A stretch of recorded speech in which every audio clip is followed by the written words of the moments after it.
ഔദ്യോഗിക സംവിധാനങ്ങൾ ഉപയോഗിക്കാൻ, ഭരണയന്ത്രം ഉപയോഗിക്കാൻ ചീഫ് സെക്രട്ടറി മുതൽ ജില്ലാ കളക്ടറും പോലീസും GCDയും അതോടൊപ്പം തന്നെ SKF ഉൾപ്പെടെയുള്ള മുഴുവൻ സംവിധാനങ്ങളും ഉപയോഗിച്ചുള്ള സജ്ജീകരണങ്ങൾ ഒരുക്കാനുള്ള അവസരങ്ങൾ ഒരുക്കി കൊടുക്കുമ്പോൾ അതിന് വേണ്ടുന്ന പ്രൊസീജിയറിൽ നടത്തേണ്ടുന്ന കാര്യങ്ങൾ നടത്തിയിട്ടുണ്ടോ, അല്ലെങ്കിൽ അതിൻ്റെ നടപടിക്രമങ്ങൾ കൃത്യമായി പാലിക്കപ്പെട്ടിട്ടുണ്ടോ എന്നുള്ളതാണ്. അപ്പോൾ ഒരു സ്വകാര്യ വ്യക്തിക്ക് അദ്ദേഹത്തിന് ലാഭമുണ്ടാക്കാൻ സൗകര്യമൊരുക്കിയതിന് ശേഷം സർക്കാരിന് ചില്ലിക്കാശ് നഷ്ടമില്ല എന്ന് പറയുന്നതിൽ അർത്ഥമില്ല. അത് സർക്കാർ പാലിക്കേണ്ടതായ കുറേയേറെ കാര്യങ്ങളുണ്ടായിരുന്നു. അത് കഴിഞ്ഞ ഗവൺമെൻറ് കാലഘട്ടത്തിൽ പാലിക്കപ്പെട്ടിട്ടില്ല എന്നുള്ളതാണ് ഏറ്റവും പ്രധാനപ്പെട്ട പ്രശ്നം. കേന്ദ്ര അനുമതി ലഭിക്കുന്നതിന് വേണ്ടുന്ന അപേക്ഷകൾ ഉൾപ്പെടെ അല്ലെങ്കിൽ അത്തരത്തിലുള്ള കാര്യങ്ങൾ ഉൾപ്പെടെയൊക്കെ അദ്ദേഹത്തിൻ്റെ വകുപ്പിൻ്റെ ഭാഗത്ത് നിന്ന് കൃത്യമായ ഇടപെടൽ ഉണ്ടായിട്ടുണ്ട് എന്നുള്ളതാണ്. മാത്രമല്ല, ഗോട്ടാട് എന്ന് പറയുന്ന ഒരു പരസ്യ കമ്പനിയുടെ ഭാഗത്തു നിന്നാണ് ആദ്യത്തെ ഒരു ഇമെയിൽ കമ്മ്യൂണിക്കേഷൻ അന്നത്തെ സ്പോർട്സ് മന്ത്രിക്ക് വരുന്നത്. ആ ഇമെയിൽ കമ്മ്യൂണിക്കേഷന് ശേഷം ആ ഇമെയിൽ കമ്മ്യൂണിക്കേഷൻ അയക്കുന്നതിന് വെറും 20 ദിവസം മുമ്പ് മാത്രമാണ് ആ കമ്പനി രജിസ്റ്റർ ചെയ്യപ്പെട്ടിട്ടുള്ളത്, ഇൻകോർപ്പറേറ്റ് ചെയ്യപ്പെട്ടിട്ടുള്ളത്.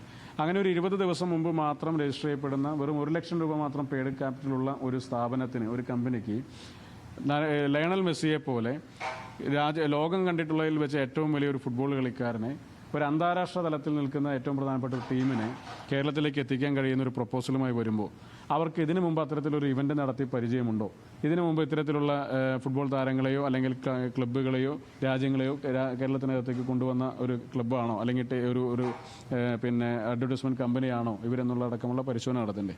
ഇവരൊരു ഫിനാൻഷ്യൽ ഫീസിബിലിറ്റി നോക്കണ്ടേ? സർക്കാരുമായി ബന്ധപ്പെട്ട് അത്തരത്തിലൊരു നടപടിക്രമത്തിലേക്ക് വരുന്ന ഒരു ഫയൽ, ഒരു മന്ത്രിയുടെ ഓഫീസിലേക്ക് വരുന്ന ഒരു പേഴ്സണൽ കമ്മ്യൂണിക്കേഷൻ, അല്ലെങ്കിൽ അദ്ദേഹത്തിൻ്റെ ഔദ്യോഗികമായ ഇമെയിലിലേക്ക് വരുന്ന ഒരു ഇമെയിൽ, അല്ലെങ്കിൽ ഓഫീസിലേക്ക് വരുന്ന ഒരു കത്ത്, ഒരു പ്രപ്പോസൽ, അത് കൈകാര്യം ചെയ്യേണ്ടുന്ന രീതി റൂൾസ് ഓഫ് പ്രൊസീജിയർ വളരെ കൃത്യമായി പറയുന്നുണ്ട്. അതൊന്നും പാലിക്കപ്പെട്ടിട്ടില്ല എന്നുള്ളിടത്താണ് ഇതിൻ്റെ ഏറ്റവും ആദ്യത്തെ നടപടിക്രമങ്ങളിലെ വീഴ്ച ആരംഭിക്കുന്നത്. അത് തപാൽ രജിസ്റ്റർ ചെയ്യപ്പെടുകയോ അതിന് നമ്പർ എടുക്കപ്പെടുകയോ അത് ഡിപ്പാർട്ട്മെൻ്റൽ തലത്തിലേക്ക് കൈമാറ്റം ചെയ്യപ്പെടുകയോ ഒന്നും ഉണ്ടായിട്ടില്ല. 2 വർഷക്കാലമാണ് ഏറ്റവും ചുരുങ്ങിയത് ഈ കമ്മ്യൂണിക്കേഷൻ അദ്ദേഹത്തിൻ്റെ ഓഫീസ് ഈ തരത്തിൽ നടത്തിയിട്ടുള്ളത്. അതിനുശേഷമാണ് അദ്ദേഹത്തിൻ്റെ പ്രൈവറ്റ് സെക്രട്ടറിയുടെ ഒരു നോട്ട് മുഖാന്തരം ഇത് ഡിപ്പാർട്ട്മെൻറ്റ് തലത്തിലേക്ക് ഉദ്യോഗസ്ഥർക്ക് കൈമാറ്റം ചെയ്യപ്പെടുന്ന ഒരു സാഹചര്യം ഉണ്ടായിട്ടുള്ളത്. അപ്പോൾ അതിലൊക്കെ തന്നെ ഒരു വലിയ പ്രൊസീജിയർ ലാപ്സ് ഉണ്ടായിട്ടുണ്ട്. അത് ചില പ്രത്യേക താല്പര്യങ്ങളുടെ പേരിലാണോ എന്ന് ചോദിച്ചാൽ ആർക്കും ആശങ്ക പറഞ്ഞാൽ അതിനെ കുറ്റം പറയാൻ സാധിക്കുമല്ലോ. അപ്പോൾ അതുകൊണ്ട് സാമ്പത്തിക ലാഭം ഉണ്ടായോ നഷ്ടമുണ്ടായോ എന്നുള്ളതല്ല, സർക്കാർ സംവിധാനത്തെ ദുരുപയോഗം ചെയ്തു എന്നുള്ളതാണ് പ്രധാനപ്പെട്ട പ്രശ്നം. അല്ല, 2 വർഷക്കാലം അദ്ദേഹം സ്വന്തം നിലയ്ക്ക് ഇമെയിൽ കമ്മ്യൂണിക്കേഷൻ നടത്തി. അതിനുശേഷം മാത്രം ഒരു പർട്ടിക്കുലർ ഡേറ്റിലാണ് ഒരു നോട്ടിൽ കമ്മ്യൂണിക്കേഷൻ ഡിപ്പാർട്ട്മെന്റ് തലത്തിലേക്ക് കൈമാറ്റം ചെയ്യപ്പെടുന്നത്. അപ്പോൾ അതുവരെ ഈ കമ്മ്യൂണിക്കേഷൻ നടത്തുകയും അത് മറച്ചുവെക്കുകയും ചെയ്യുമ്പോൾ അതിനകത്ത് സ്വകാര്യ താല്പര്യങ്ങളുണ്ട് എന്നുള്ളതിൽ വ്യക്തമാക്കപ്പെടുന്നത്. മാത്രമല്ല, ഈ മന്ത്രിയുടെ കമ്മ്യൂണിക്കേഷൻസ് ഒരു സ്ത്രീയുടെ പേരുണ്ട്, അതായത് അമീറ ഐഷ, അവർക്കും മന്ത്രി കായിക വകുപ്പിലെ ഉദ്യോഗസ്ഥർക്കൊന്നും ആ തലത്തിൽ ഇതിനുമായി ബന്ധപ്പെട്ട ഉദ്യോഗസ്ഥർക്കൊന്നും ആ ഘട്ടത്തിൽ ഇതുമായി ബന്ധമുണ്ടായിരുന്നു എന്ന് വിശ്വസിക്കാൻ വേണ്ടി സാധിക്കില്ല. കാരണം 2 വർഷക്കാലത്തിന് 2022 വേൾഡ് കപ്പിന് ശേഷം 2023 ആദ്യ മെയിൽ വരുന്നതിന് ശേഷമുള്ള 1 വർഷക്കാലത്തിന് ശേഷമാണ് ഇതിന്റെ ആദ്യ കമ്മ്യൂണിക്കേഷൻ തന്നെ ഇവർ നോട്ട് കൈമാറുന്നത്. പിന്നെയും കുറേയേറെ കമ്മ്യൂണിക്കേഷൻസ് ആ തലത്തിൽ നടന്നിട്ടുണ്ട്. അപ്പോൾ അതിൽ പല ആശങ്കകൾ സ്വാഭാവികമായിട്ട് നിൽക്കുന്നുണ്ടല്ലോ. ഇപ്പോൾ ഗോട്ടാട് എന്ന് പറയുന്ന അഡ്വർടൈസ്മെന്റ് കമ്പനിയുടെ പ്രവർത്തന പരിചയത്തെ സംബന്ധിച്ചുണ്ട്. അവരുടെ അഡ്രസ് ക്ലോസ് തന്നെയാണ് RBCയുടെയും അഡ്രസ് ക്ലോസിൽ വരുന്ന ഒരു സ്ഥാപനം എന്നുള്ളത് പിന്നീട് വെളിവാക്കപ്പെടുകയാണ്. അപ്പോൾ എങ്ങനെയാണ് ഗോട്ടാട് മാറി RBC വന്നത്?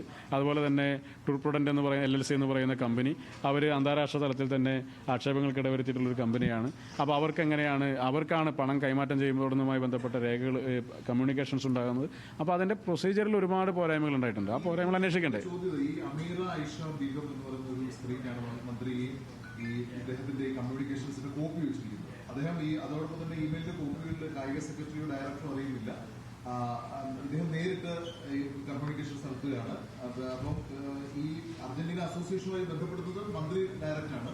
അപ്പൊ ഈ സ്ത്രീക്ക് കോപ്പി വെച്ചിട്ടുണ്ട്. ഇവരാരാണ് ഈ സ്ത്രീ? അല്ല, അതാണ് പറയുന്നത്. ഇത്തരം കാര്യങ്ങളൊക്കെ നമുക്കൊരു വ്യക്തത വരുത്തേണ്ടതായിട്ടുണ്ടല്ലോ. ഇതിൽ സ്വകാര്യ വ്യക്തികളുമായി കത്തിടപാടുകൾ നടത്തുമ്പോഴൊക്കെ പാലിക്കേണ്ടതായ പ്രൊസീജിയർസ് പാലിക്കപ്പെട്ടിട്ടുണ്ടോ? ഒരു ഗവൺമെന്റ് തലത്തിൽ വരുന്ന ഒരു പ്രപ്പോസൽ, ആ പ്രപ്പോസൽ കൈകാര്യം ചെയ്യുമ്പോൾ അതിന്റെ സാമ്പത്തിക ലാഭം ഉണ്ടാക്കപ്പെടാൻ സാധ്യതയുള്ള സ്വകാര്യ ഏജൻസികൾക്ക് വേണ്ടി ഗവൺമെന്റിന്റെ സംവിധാനങ്ങൾ ദുരുപയോഗം ചെയ്ത് കത്തയക്കുകയോ അതിനുവേണ്ടി ഇടപെടുകയോ ചെയ്യേണ്ട കാര്യങ്ങളില്ലല്ലോ. അപ്പോൾ ഈ നേരത്തെ സൂചിപ്പിച്ചപ്പെട്ട പോലെയുള്ള പേരുകൾ അല്ലെങ്കിൽ ഇതെല്ലാം ദുരൂഹമായി നിൽക്കുന്ന ഒരു ഘട്ടമുണ്ട്. അപ്പോൾ ആ ഘട്ടത്തിൽ തുടക്കം മുതലേ തന്നെ ഇതിനകത്തൊരു ചില ഒരു നിഗൂഢതയുണ്ട് എന്നുള്ളൊരു വ്യക്തതയാണ്. അതിനുശേഷം ഏറ്റവും അവസാനം വീണ്ടും മെസ്സി വരുമെന്ന് ഉറപ്പ് പറയുകയാണ്. മെസ്സി വരുമെന്ന് ഇദ്ദേഹം തന്നെ കായിക വകുപ്പ് മന്ത്രി തന്നെ ഉറപ്പ് പറയുന്നു. കേരളത്തിൻ്റെ മുഖ്യമന്ത്രി തന്നെ ഒരു വലിയ യോഗത്തിൽ പറയുന്നത് മെസ്സി വരും കേട്ടോ എന്നാണ് പറഞ്ഞത്. ഇപ്പോൾ ഈ ഉയർന്നു വന്ന വിവാദങ്ങൾ അദ്ദേഹം കേട്ടോ എന്നൊരു ചോദ്യം ഞങ്ങൾക്കുണ്ട്. അദ്ദേഹം കൂടി കേൾക്കേണ്ടതാണ്.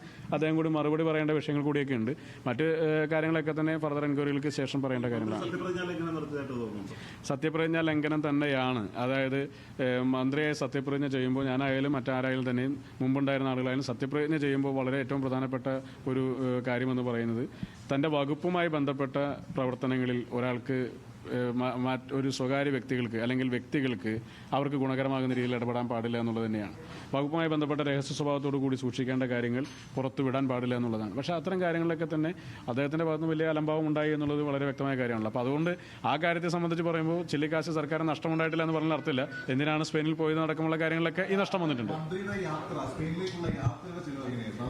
അല്ല, അതാണ് ഞാൻ പറഞ്ഞത്. അതിലൊക്കെ സർക്കാരിൽ നിന്ന് 14 ലക്ഷത്തോളം രൂപ ചെലവഴിക്കപ്പെട്ടത്, 14 ലക്ഷം രൂപയുടെ ചെലവൊക്കെ വന്നതായിപ്പെട്ട കാര്യങ്ങളൊക്കെ ഉണ്ടല്ലോ. അപ്പോൾ അവിടെയൊക്കെ സർക്കാരിനെ സംബന്ധിച്ച് വേണമെങ്കിൽ അത് നഷ്ടമായി തന്നെ കണക്കാക്കാവുന്നതേ ഉള്ളൂ. അല്ല, ഞാൻ പറഞ്ഞത് അതിൻ്റെ വിദേശയാത്ര ഉൾപ്പെടെയുള്ള കാര്യങ്ങളിൽ അതിൻ്റെ ഡീറ്റെയിലിംഗ് പോകേണ്ട വിദേശയാത്ര ഉൾപ്പെടെയുള്ള കാര്യങ്ങളിലൊക്കെ തന്നെ സർക്കാരിൻ്റെ പണം ദുരുപയോഗം ചെയ്യപ്പെട്ടിട്ടുണ്ട്. മാത്രമല്ല സർക്കാർ സംവിധാനം മുഴുവനായി ദുരുപയോഗം ചെയ്യപ്പെട്ടില്ലേ.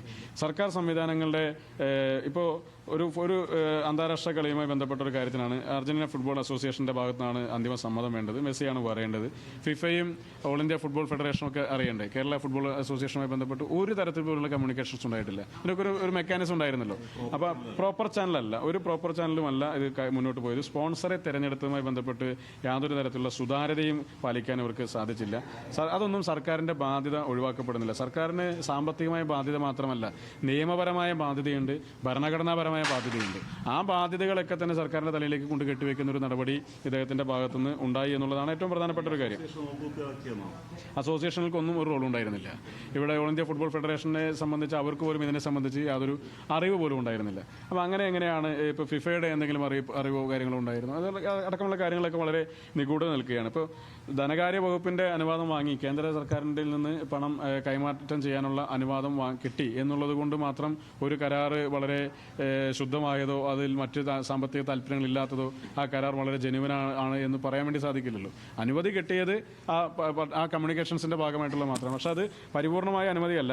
ആ കത്തിൽ തന്നെ പറയുന്ന പ്രധാനപ്പെട്ട കാര്യങ്ങളിലൊന്ന് ഇതിൽ മെസ്സിയുടെ വരവ്, അർജന്റീന ഫുട്ബോൾ അസോസിയേഷനുമായി ബന്ധപ്പെട്ട കമ്മ്യൂണിക്കേഷൻ, അവരുടെ ഉറപ്പ്, അതിനൊക്കെ അടിസ്ഥാനപ്പെടുത്തിയിരിക്കും എന്നുള്ളതാണ്. പക്ഷെ അതൊന്നും ആ തലത്തിലല്ല അന്ന് ചർച്ച ചെയ്യപ്പെട്ടതും വാഗ്ദാനം ചെയ്യപ്പെട്ടതും PR വർക്ക് ചെയ്യപ്പെട്ടതും ആ തരത്തിലല്ല എന്നുള്ളതാണ്. ഈ 126 കോടി കൊടുത്തു എന്നാണ് സ്പോൺസർ ഇപ്പോഴും പറയുന്നത്. അപ്പോൾ അക്കാര്യത്തിൽ സർക്കാരിൻ്റെ അല്ല, അതിൽ തന്നെ ഒരു പ്രധാനപ്പെട്ട ഒരു കാര്യമില്ല. 126 കോടി എന്ന് പറഞ്ഞാൽ 126 കോടിയല്ലേ, 126 രൂപയല്ലല്ലോ. 126 കോടി രൂപ നൽകിയെങ്കിൽ ആ 126 കോടി രൂപ നഷ്ടം സംഭവിച്ചു. അല്ല, നഷ്ടമാണ് 126 കോടി രൂപ ആ സ്വകാര്യ സ്പോൺസർക്ക് സംഭവിച്ചത്. അപ്പോൾ അതിലെന്തെങ്കിലും ലീഗൽ ക്ലോഷർ ഉണ്ടായിരുന്നു? അങ്ങനെ പണം നൽകിയതിന് ശേഷം ആ പണം തിരിച്ചു കിട്ടിയില്ല എങ്കിൽ ടൂർ പ്രൊഡന്റുമായി ബന്ധപ്പെട്ട എഗ്രിമെന്റിൽ അത് സ്വകാര്യ വ്യക്തിയും അല്ലെങ്കിൽ ഈ പറയുന്ന കമ്പനിയും അവരും തമ്മിലുള്ള കരാറാണെന്ന് വയ്ക്കാം. അപ്പോൾ ആ കരാറിൽ സർക്കാർ കൂടി പലതരത്തിൽ ഫെസിലിറ്റേറ്റ് ചെയ്യുമ്പോൾ അതിൽ ഒരു ക്ലോഷർ ഉണ്ടാവേണ്ടേ? ഈ പണം നഷ്ടപ്പെട്ടാൽ തിരിച്ചു വരണ്ടേ? അതിനെന്താണ് കോമ്പൻസേഷൻ? എന്താണ്? അല്ലെങ്കിൽ ആ പണം വിദേശത്തേക്ക് പോയി, ആ പണം ഇപ്പോൾ ആരുപയോഗിക്കുന്നു? അതെന്തിനാണ് പോയത്? എങ്ങനെയാണ് ഉണ്ടായത്? ഇത്തരം കാര്യങ്ങളൊക്കെ സംബന്ധിച്ചിട്ടുണ്ട്. അപ്പോൾ അതിലെന്തുകൊണ്ട് പരാതി ഉണ്ടാകുന്നില്ല? അല്ല, അത് സ്വാഭാവികമായിട്ടും അവരെ വ്യക്തിയുടെ കാര്യം. അല്ല, അതെല്ലാം അവരുടെ അന്താരാഷ്ട്ര കോടതിയിൽ അതിന്റെ നഷ്ടപരിഹാരവുമായി ബന്ധപ്പെട്ട കേസുകളൊക്കെ നടക്കുന്നുണ്ടെങ്കിൽ നല്ല കാര്യം തന്നെ. പക്ഷേ ഈ 126 കോടി രൂപ നഷ്ടപ്പെട്ടതിനെ സംബന്ധിച്ചുള്ള കാര്യങ്ങൾ ഞാൻ സൂചിപ്പിച്ചത്. രണ്ട് കാര്യമാണ് ഞാനതിൽ സൂചിപ്പിക്കുന്നത്. ഒന്ന്, ഗോട്ടാട് എന്ന് പറയുന്ന ഒരു കമ്പനിയിൽ നിന്ന് വന്ന ഒരു ഇമെയിൽ കമ്മ്യൂണിക്കേഷനിലാണ് ഈ ചർച്ച തുടങ്ങുന്നത്. ഗോട്ടാട് എന്ന് പറയുന്ന കമ്പനിയുടെ രജിസ്ട്രേഷൻ സംബന്ധിച്ച് ഞാൻ നേരത്തെ പറഞ്ഞു, വെറും 1 ലക്ഷം രൂപ മാത്രം പെയ്ഡ് അപ്പ് ക്യാപിറ്റലുള്ള, ഒരു മാസം മാത്രം 20 ദിവസം മുമ്പ് മാത്രം ഇൻകോർപ്പറേറ്റ് ചെയ്യപ്പെട്ട ഒരു കമ്പനിയാണ്. ഒരു ഘട്ടം കഴിയുമ്പോൾ RBCയിൽ എൻ്റർ ചെയ്യുന്നുണ്ട്. RBCയുടെയും ഗോട്ടാടിൻ്റെയും ഒരേ ഇമെയിൽ അഡ്രസ് ഓഫ് കമ്മ്യൂണിക്കേഷൻ ആണെങ്കിലും അവരുടെ രജിസ്ട്രേഷൻ ഓഫ് അഡ്രസ് ആണെങ്കിലും എല്ലാം ഒന്ന് തന്നെയാണ്. എന്ന് വെച്ചാൽ ഇത് തുടക്കം മുതലേ ഒരു സ്ഥാപനം തന്നെ ഇനീഷ്യേറ്റീവ് ചെയ്ത് വന്ന, അല്ലെങ്കിൽ ഒരു സ്പോൺസർ തന്നെ ഇനീഷ്യേറ്റീവ് വന്ന ഒരു കാര്യം കൂടിയാണ്. അപ്പോൾ ഇതിലെ ഈ സ്പോൺസറെ തിരഞ്ഞെടുക്കുന്നതിൽ ഈ ഏജൻസിയെ തിരഞ്ഞെടുക്കുന്നതിൽ ഇവർക്ക് മുൻകാലങ്ങളിൽ പരിപാടി നടത്തി ശീലമുണ്ടോ പരിചയമുണ്ടോ എന്നുള്ള അടക്കമുള്ള കാര്യങ്ങൾ ഉണ്ടായിട്ടില്ല. ഒരു സുതാര്യത ഉണ്ടായിട്ടില്ല, ഒരു ഓപ്പൺ ബിഡിംഗ് ഉണ്ടായിട്ടില്ല. ഇതൊന്നുമില്ലാതെയാണ് ഇത് കൊടുക്കുന്നത്. അപ്പോൾ എങ്ങനെയാണ് അവരെ പ്രൊക്യൂർ ചെയ്തത് എന്നുള്ളതിനെ സംബന്ധിച്ച് പിന്നെ ആശങ്കകൾ സ്വാഭാവികമായിട്ടും അന്വേഷണ വിധേയമാക്കപ്പെടേണ്ട കാര്യമല്ലേ. അപ്പോൾ അത് അന്വേഷിക്കണം എന്നുള്ളതാണ് ഗവൺമെന്റ് നിലപാട്. അതുകൊണ്ടാണ് ഞങ്ങൾ കായിക വകുപ്പ് ഈ ഫയൽ പിന്നെ ധനവകുപ്പിന്റെയും നിയമവകുപ്പിന്റെയും അതോടൊപ്പം തന്നെ മറ്റ് വളരെ സീരിയസ് ആയിട്ടുള്ള അന്വേഷണം നടക്കേണ്ടതായ കാര്യതുകൊണ്ടാണ് അത് കൈമാറ്റം ചെയ്തത്.